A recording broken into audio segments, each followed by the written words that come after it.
Selam arkadaşlar. Bali'de ilk günümüz, geldik ve yağmur gördüğünüz gibi inanılmaz. Yağmura yakalandık.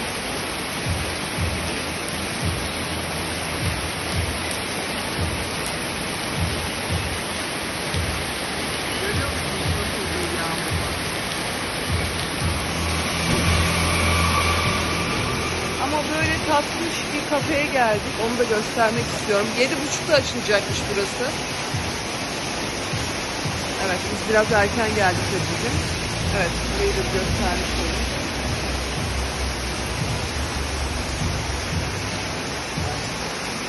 Burası da böyle bir yer.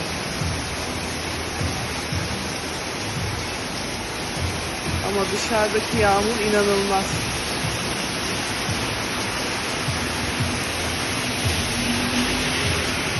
Evet.